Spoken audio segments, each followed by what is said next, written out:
Hey guys, Carl from Purple Moose Plays. Today I'm taking a look at Tussie Mussie, an 18-card wallet game from Button Shy Games, this time designed by Elizabeth Hargrave, a name you might recognize from her huge success with her first game, Wingspan. As usual, my playthrough will be a solo playthrough, so in this case I'm also using the solo expansion, Tussie Mussie Flower Shop, designed by Mike Mullins. Now before I get into the solo playthrough, I want to start first with just an overview of how to play the main game itself, and then I'll introduce the differences and the changes in the solo game before entering into my playthrough. When I'm finished with the playthrough, I'll meet you back up here to let you know what I think, and we can discuss whether or not Elizabeth Hargrave is a name that we should continue to watch, or if Wingspan was just a fluke. I'll see you in a few. Alright, so before we get into talking anything at all about the solo mode and how the solo game plays, I first want to just show you how the base game itself plays, the multiplayer game. So to set up a game of Tussie Mussie, all we're going to do is we're going to shuffle the cards and place them in the center of the table. That's it. The game is set up. Everything else that we need to know is written on the cards themselves. But let me show you how the game plays. The game is going to play out over 3 rounds. And on each round, every player will get 2 turns. This is the same for a 2-player, 3-player, and 4-player game. On your turn, you're going to draw 2 cards. You're going to look at these 2 cards, and then you're going to decide to place one of these cards face up on the table and one of them face down on the table. And then both of those cards will be offered to the player to your left. So for example, I might place this honeysuckle face up and this marigold face down. And then I will offer these to the player on my left. The player on my left is then going to choose one of those cards. They are not allowed to look at this card unless they have decided to take this card.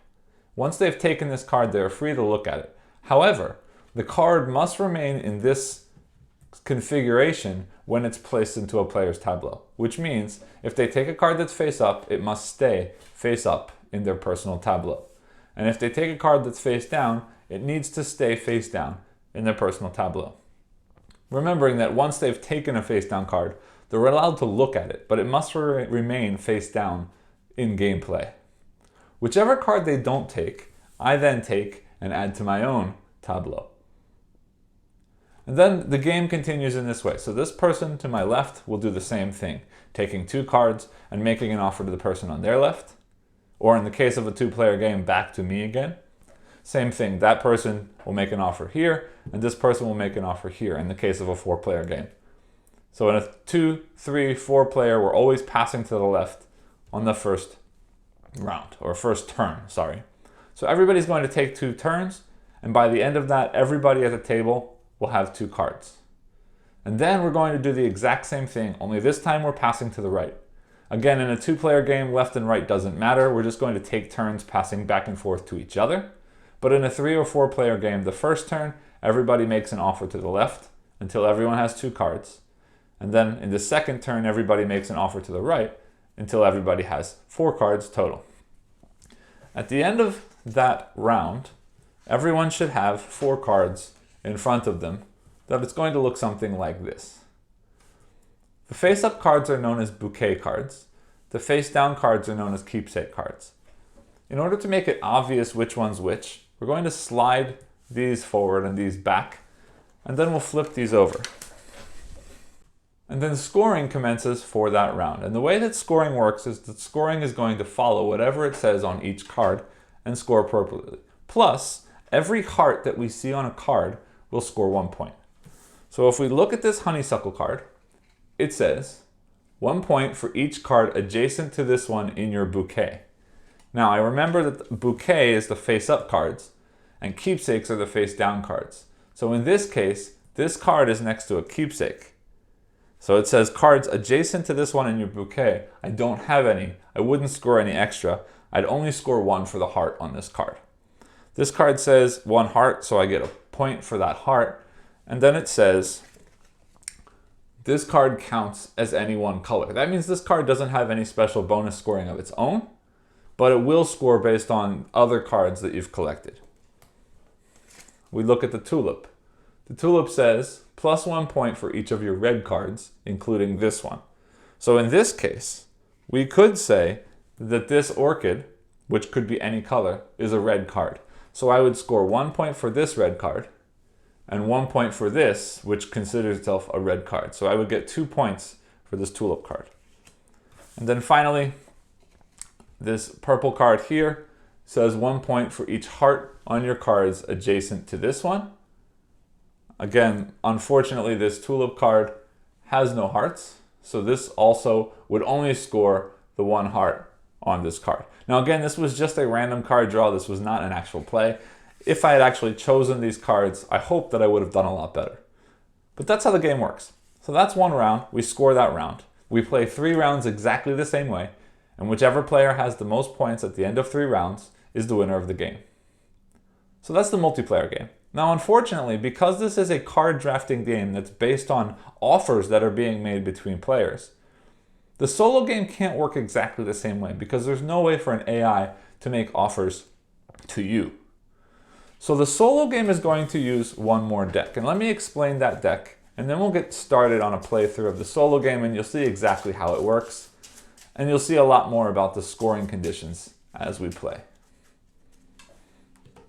The solo game, also known as the Flower Shop expansion, comes with this deck of 6 cards. And these 6 cards are going to tell me a few things. So if we look at the card, every card is going to have a deal section and a place section. The deal section is going to tell me how I should deal the cards. So this one says I should deal 1 face up and 1 face down. This one shows me 2 face up. Again, 1 face up, 1 face down, 2 face up, 1 up, 1 down, 1 up, 1 down. So that tells me how to deal the cards. And then it's going to tell me how to place. So this is basically an offer being made to me. But in this case, there are restrictions on how I can take that offer.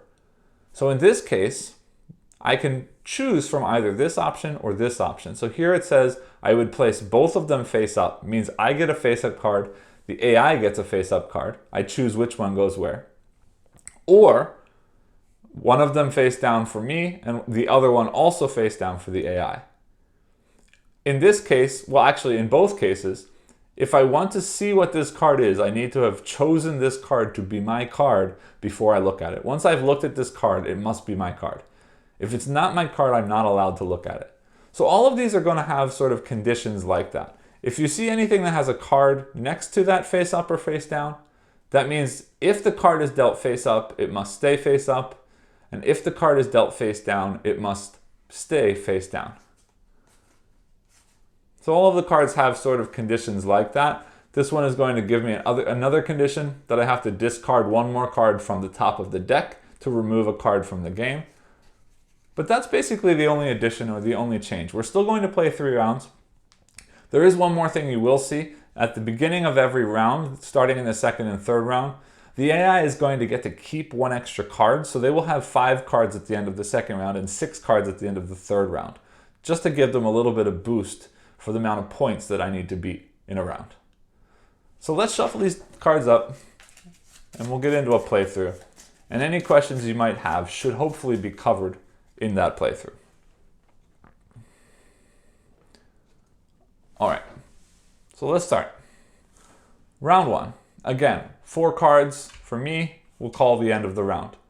It's going to be 4 cards for the AI as well in the 1st round, but in the 2nd and 3rd, they will have more cards, and we'll see that happen. So the first thing we're going to do is we're going to draw one of the AI deck cards, and we'll place it here. And this one says I'm dealing 2 cards face up. All right, so we've got a purple violet that says I get +1 for each of my purple cards, including this one. So if I took that, I should aim to get more purple cards. And this one says before scoring, you may draw 2 cards. If you do, you must replace one of your cards with one of them. So this is good because it allows me to later make another decision to hopefully improve the cards in front of me, which is helpful for me. Now, the AI can't make any intelligent decisions. So if I give him that card, he doesn't get to do the before scoring ability. But if any card says you may on the card, the AI is going to score an automatic 2 points for having that card in its hand. So I might want to avoid that from happening. All right, so looking at these cards, because this pink one is going to give me a little bit of an extra ability, and this purple one is going to score a point but doesn't do much else beyond that, I'm going to keep him from getting this 2 points here. And I'm going to give him this one. Now I have a choice. According to this card, I must place my card face down in either case. And then I can either place his face up or face down. Right now, he doesn't have any cards that score based on face up or face down. So it doesn't matter to me currently. So I'd rather leave it face up so I can see what he has. So I can remember while I'm placing other cards later. So I'm going to place that face up, and I'm required to place mine face down. All right, then we draw another card to move to the next phase. All right, this one says deal 1 face up and deal 1 face down. All right, so here we've got a purple hyacinth, which is a +3 points if you have no hearts. And this one, I don't know what it is. And now we can either give both of us a face-up card or both of us a face-down card. Now, I hope you remember, this card has no hearts. So if I have this card and the other cards I have no hearts, I could score the 3 points off of this card. Also, he has no hearts, so that's also potentially happening for him. And he already has a card that scores for purple, so I'd really rather he doesn't take this card. So I can place both cards face up or both cards face down. In this case, it doesn't really matter to me whether this card is face up or face down, because I don't have any cards that are scoring based on face up, face down reasons. And it would also be nice for me to be able to see what this card is that I'm giving to him. So if I choose to go face up with mine, his also goes face up. And we can see he gets a gardenia, which gets him 1 point for each of his keepsakes. And remember, keepsakes are cards that are face down, which is great because he doesn't have any face down cards so far. All right, next card. Deal 1 face up, 1 face down. And then this is the card that says discard 1 card from the top of the deck face up. So I'm going to take this top card and discard it face up. I like this. This is a May card, which would have given him 2 points. It's also purple, which gives him a point. It's also got a heart, which would give him a point. So I'm very happy that we got rid of that. All right, so let's take a look and see what we got. I've got a carnation that says it gives me +1 point for each of my different color cards. Well, that's great because I have a pink and I have a purple, and now I could have a yellow. That's 3 different colors. It also has no heart, which is great because this gives me 3 points if I have no hearts. But we see here, I get to choose whether my card gets placed face up or face down. His stays as dealt. Means if I give him this card, it stays face down, and this card is going to score 1 point for his keepsakes. But that being said, I'm still willing to do that because this will give him 3 points for purple, white, and yellow. So I would rather I take this card, and I'm going to keep it face up because there's no reason right now for me not to. And this gets placed face down, which is going to help him, but that's fine. And finally, we draw our 4th card of the round, which says deal 1 card face up, 1 card face down. All right. And I'm going to place mine up and his down, or mine down and his up. I'd like him to be face up. So let's see what we got. This one says +2 points if you have exactly 2 cards in your bouquet. That's possible. I could take this and I could put this face down here, which would put his face up, which would be not bad, except this is going to kill me 3 points here. It's also pink, which is what I already have. I could give it to him and place it face up for him. And if it's face up, he doesn't get a point for keepsakes, and he'd have 3 cards in his bouquet. So he wouldn't score on that either. So I'm not unhappy with that. I think that's actually what I'm going to do. So I will put this here. And then I'm going to take this card, which means it has to be face down for me, but let's have a look and see what it is first. +1 point for each heart on your cards adjacent to this one, which is not great. And it's going to go face down. But now we come to the end of round scoring. So let's talk for a minute. First off, this card's going to get slid back a little bit. I don't want it to go off camera too far. So I'll put it there and we'll pull it out if we need to. And again, these 2 cards slide down for me and flip over, which means you can't see the scoring, so let's do that. Okay, great. So remembering, my pink larkspur says before scoring I may draw 2 cards, and if I do I must replace 1 card with them. I would love to get rid of this heart, and I would love to have a different color to score from my carnation, so I'm going to do that. I will draw 2 cards. Ooh, and I got very lucky. This red tulip is a different color than any of the other cards I have, and it has no heart. And it scores 1 per red, which is fine, because, yeah, I have 1 red, so I get 1 point for this card. I could take this card, which would also give me the 3. It's going to score me 2 points because of the pink, but it doesn't score me an extra card for this one. So they're sort of equal, but I'm going to take this tulip and I'm going to replace this forget-me-not. All right, so let's get to scoring. I'm going to put up in this top corner an overlaid scorecard that I've gotten off of the internet that should help to show you the scores as we go. So let's go ahead and do that. All right, so we've got me and we've got the AI. This is round 1, so let's take a look at my cards first. Pink card does nothing. It just says that I could swap cards, which I've already done. That's fine. The hyacinth says 3 points if I have no hearts. I don't have any hearts, so that's 3 points. Carnation says 1 for each of my different colors. I have 4, so 4 plus 3 is 7. And the red tulip gives me 1 point for red cards, so that's 1 more. So I've got a total of 8 points. All right, so for the AI, the violet says 1 point for each purple card, including this one, that's 1. Gardenia says 1 point for each of your keepsakes, which is 1. The marigold doesn't do anything. In a multiplayer game, or if I had gotten that card, this would make me discard one of my other cards, so you would only have 3 cards to score. But again, the AI doesn't follow the before scoring rules, so nothing happens. They only get 2 hearts for those 2 printed hearts, or 2 points for those 2 printed hearts. The peony has 1 heart, so that's a point. And then plus 2 points if you have exactly 2 cards. They do not. They have 3 cards in their bouquet. So the AI is going to score 5 points in the first round.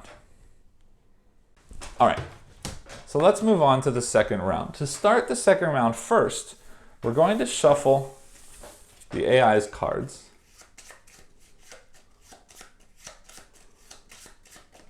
Oops. And then we'll draw 1 card that they get to start with in the next round. Oh, great. So they're starting with a marigold, so it means they're always going to have 2 points, definitely, in the next round. And then we shuffle everything else up, and we do the same thing we just did.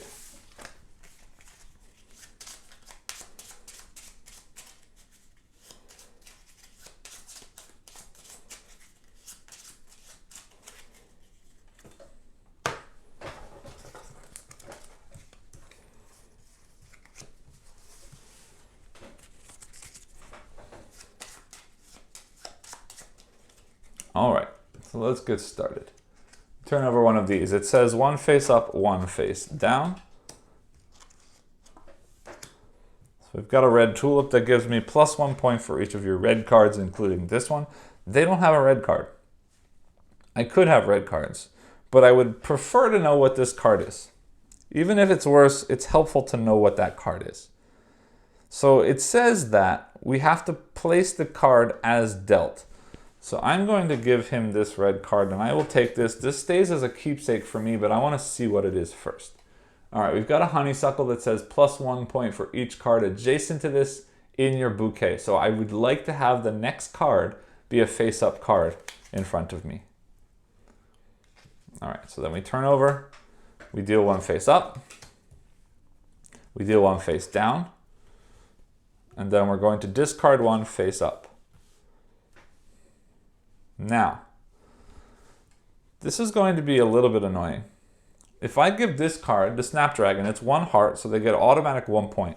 And it says, before scoring, you may change up to 2 cards from bouquet to keepsake or keepsake to bouquet. It means you can swap the levels when you're scoring, or 1 face down can become face up, etc. If I give that card to him, he doesn't get to use the ability, but he will get 2 automatic points plus the automatic point for the heart. So that's a 3-point card for him if I let him keep that. So I don't think I want to do that. It's gonna annoy me that I don't know what this card is, but for right now, I don't mind having that. So I'm going to keep that, and I get to keep it face up, which means it's a bouquet, which means this one is scoring for this one for being adjacent and in my bouquet. And he'll take this card. So then we turn over the next card, and I deal one face up and one face down. All right, now this one's gonna get a heart, and it says +2 points if you exactly 2 in your bouquet. Now, this time I'm allowed to choose whether I place face up or face down for myself. Whatever I do, he must do the opposite, but if I can place this face down, it won't be in my bouquet. And I only have 2 in my bouquet. And this one will allow me later to swap which ones are face up and which ones are face down. So if I need to change that, I can.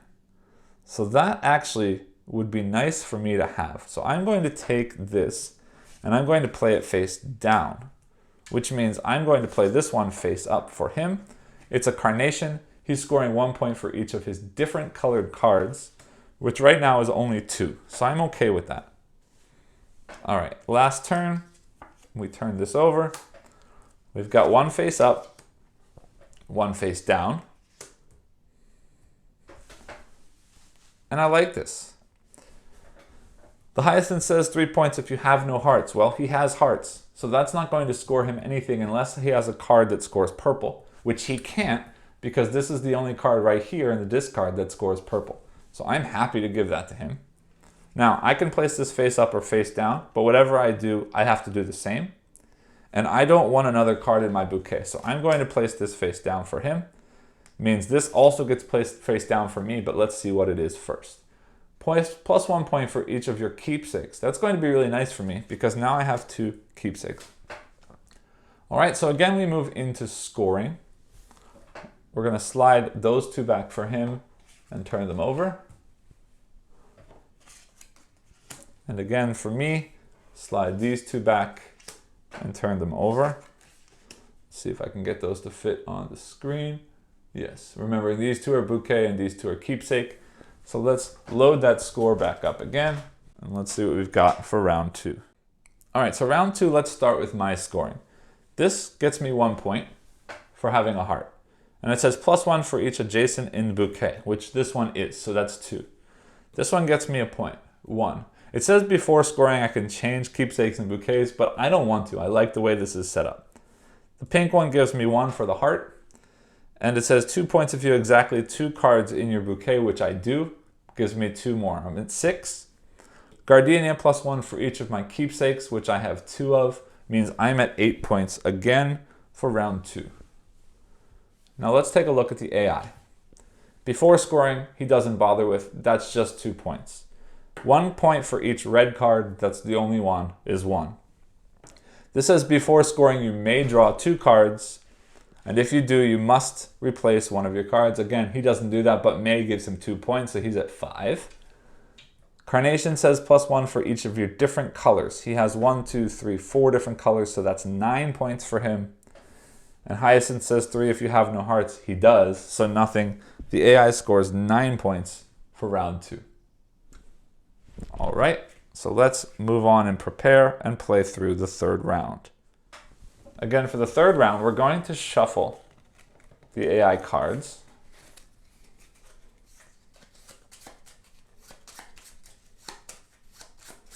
And this time, we're going to take 2. They start with 2 cards this time. So we're going to start with a tulip, which gives me points per red cards.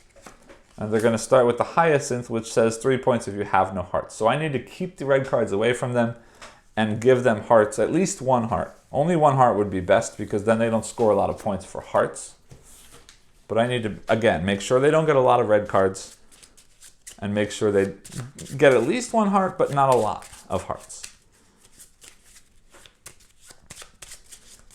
All right, deck is shuffled. Let's move that up a little bit so I have space for my cards on screen. Shuffle the AI deck one more time. And we begin. Turn 1. It says draw 1 face up and 1 face down. All right. So this card is red and doesn't have a heart. That's too important to give to him. I don't know what this is, but I don't care right now. This says plus 1 point for each card in your bouquet, and I'm allowed to choose either face up or face down. So I'm going to keep this face up because I want that card in my bouquet. Means his card must also go face up. And his card is going to be Gardenia, which gives him 1 point for each of your keepsakes. So I'd like to keep all of his cards face up if possible. All right. Next one, we draw 2 face up.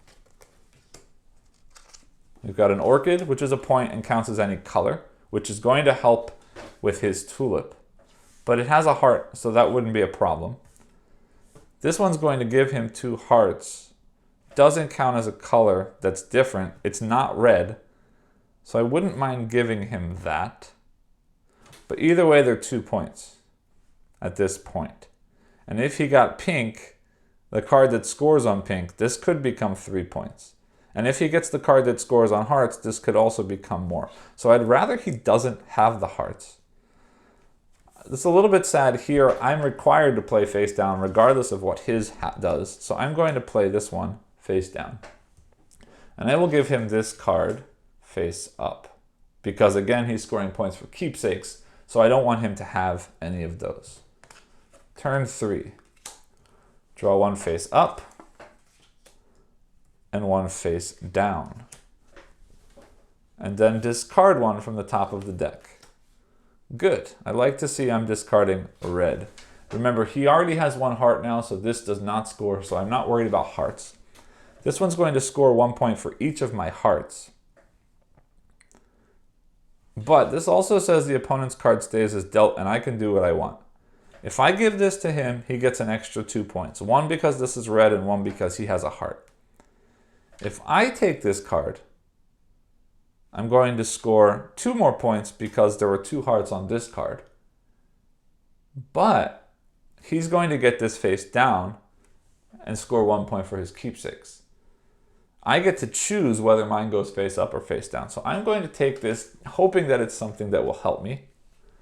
It's the marigold. Okay, so the marigold again is before scoring, I must discard 1 of my other cards, which is not going to be great for me.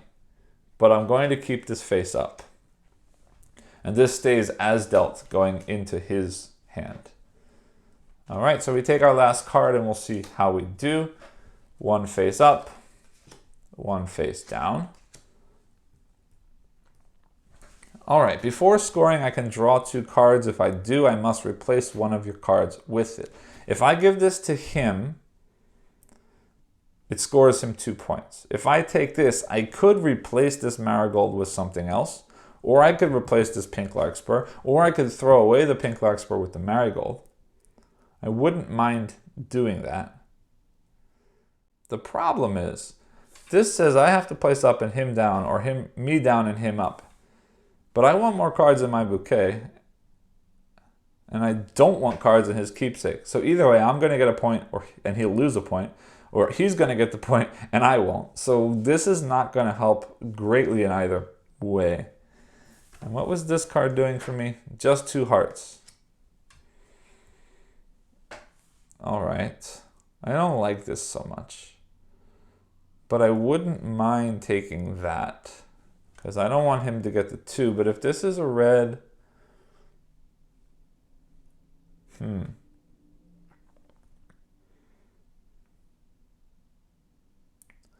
Well... Yeah, I'm going to take this one, and I'm going to keep it face up, which means he gets this one face down. We'll slide this up and flip. I'll show you what it is when we flip. He got a carnation, which gives him points for each of his different color cards. I would have liked to have had that. He has quite a few different color cards, so we'll put that up there. And then I'm going to slide this one down and flip. But so that everything stays on, I'll slide this up. And I am going to use my pink larkspur to draw 2 cards. And I get to keep 1, and I have to replace something. So Honeysuckle says 1 point for each card adjacent to this one in your bouquet. I could replace this pink one with this, and then I get 3 points for that instead of the 2 that's there already. And this one says before scoring, I can change 2 cards from bouquet to keepsake or keepsake to bouquet. So I'd get 1 point for this. I could slide that up to get 1 more point for that being in my bouquet and still get the 2 points for it. So that would mean 1, that adds 2 points. But then I have to throw something away, which would get rid of this. If this is here as is, that's 2. If this is there, it's 1, 2. That doesn't change anything. If this is here instead of this, then this comes up. So I get 1, 2, 3, 4. Losing 2 is still 2. That doesn't change anything. All right, so I'm going to take this honeysuckle and I'm going to throw away the phlox instead. And then using my marigold, I'm going to get rid of my pink larkspur. And let's take a look at the score. All right, so I've got +1 point for each card in my bouquet, which is now only 2. That's not great. So that's 2. Then I get 1 point for the heart and 1 point for each adjacent to it in my bouquet, which is 2 more. I'm at 5. And then these 2 hearts is 6, 7, gives me 7. 8 and 8 is 16, plus 7 is 23. Now the AI, +1 point for each of your red cards. They have 2. This +3 points if you have no hearts, they do, so that doesn't score. +1 for each of your keepsakes. They only have 1 keepsake, that's 1 more for 3. A heart is 1. A red rose, +1 point for each of your hearts, is just 1, so that's 5. Then, the carnation says +1 point for each of your different color cards. Now, the problem is this can count as any color, so this is going to be pink now. So we've got 1, 2, 3, 4, 5 different colors. The AI scores 10. So 5 and 9 is 14 and 10 is 24 points. It was a very close game, but unfortunately I've lost the game by 1.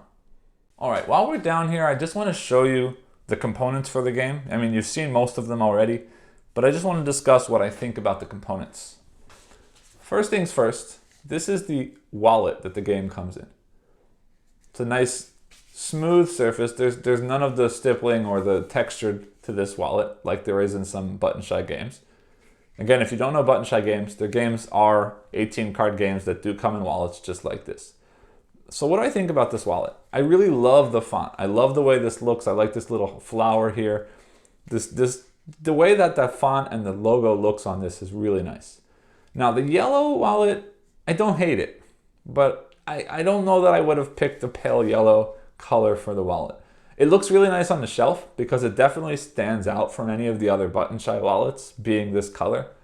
But I don't know, I feel like with all of the colors in the flowers, I think I would have liked to have seen a little bit more color, maybe making the wallet green with one of the more punchy colors as the lettering, or maybe a pale pink as the wallet. I don't know, I don't hate it. It's still a very nice looking wallet, and as I said, the green text and the font logo design is very nicely done. I just don't know how I feel about this pale yellow. That being said, the only other components in this game are these cards, and I have nothing but good things to say about these cards. The background on these cards, I don't know if you can see it very well on this camera, yeah. In the background, there's this sort of textured, spotty, I don't know, sort of almost polka dots in the background that gives it a really nice sort of depth of feel to the vines on the top of the card, which I really, really like.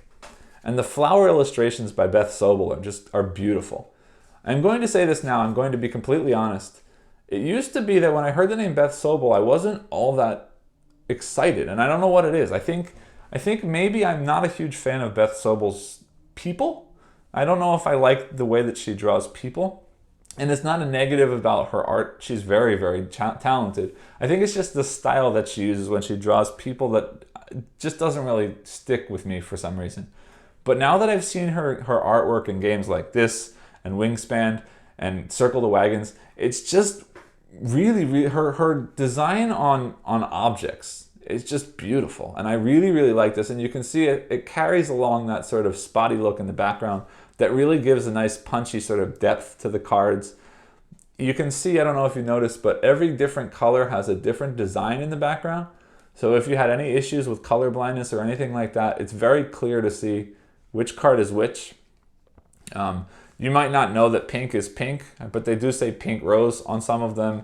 Also, you could tell that obviously the pink scoring condition is going to be on a pink card because it says including this one. So you could just follow the same symbol and understand which of the cards were pink.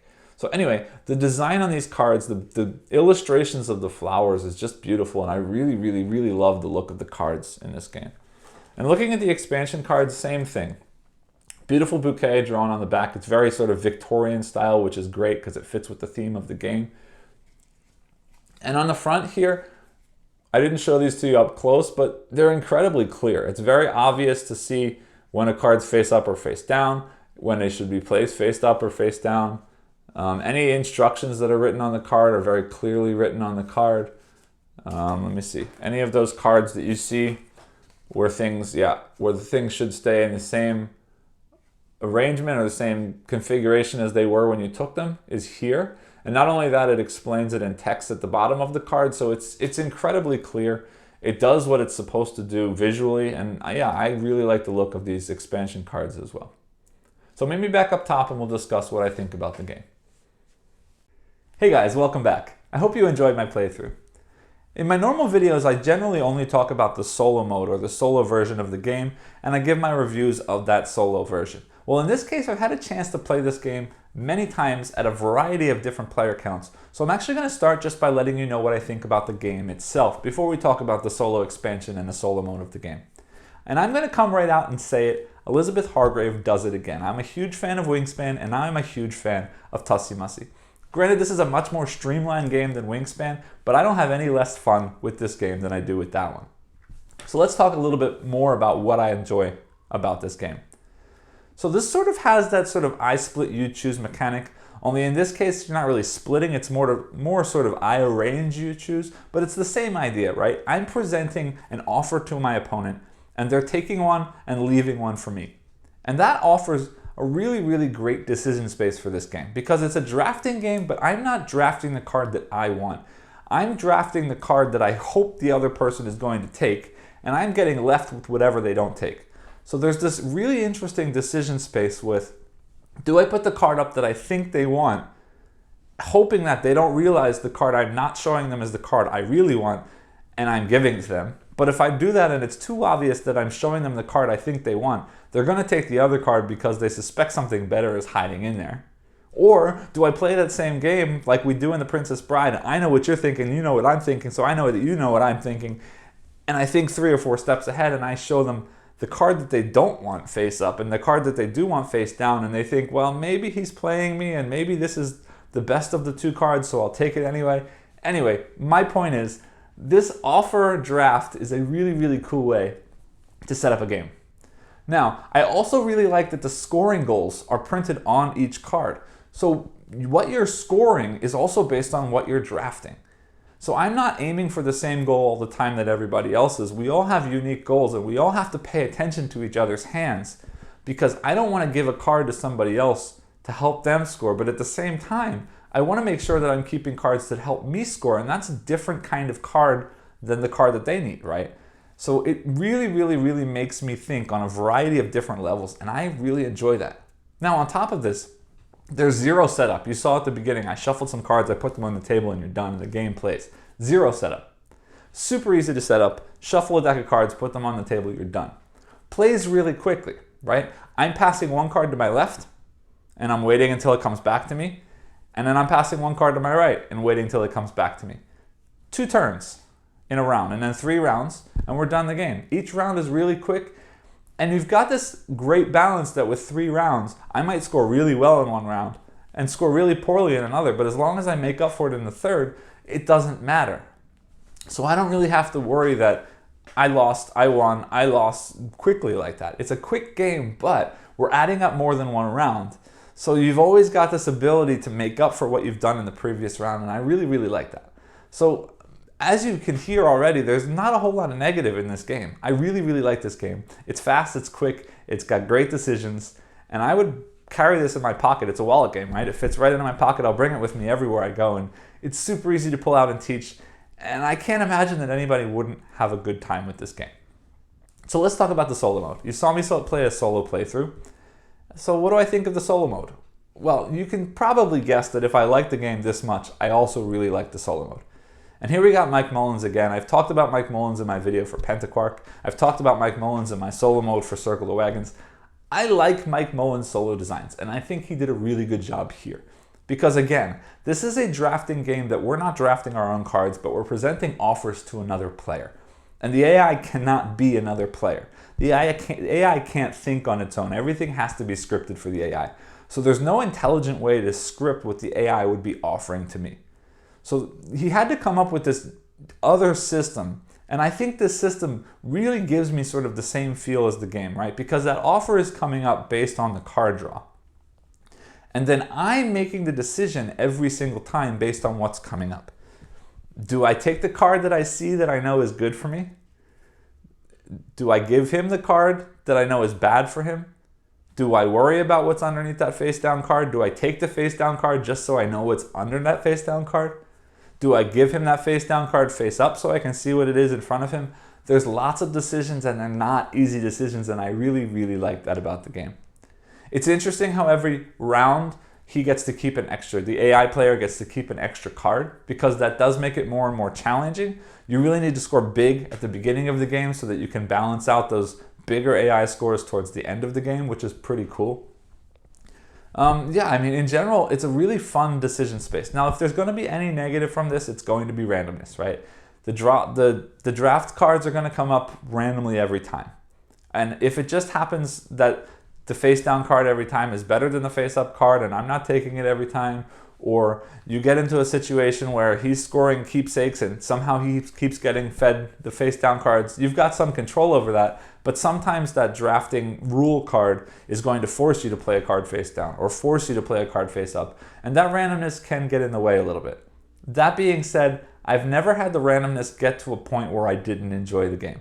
So if you really do want a game that you control every step of the way by yourself, this might not be it. But if you don't mind a little randomness with a tactical decision that helps you push through that randomness, I think you're still going to have a whole lot of fun with this game. And I strongly recommend this game at any player count. Solo, 2, 3, 4 players. It works really well at all counts.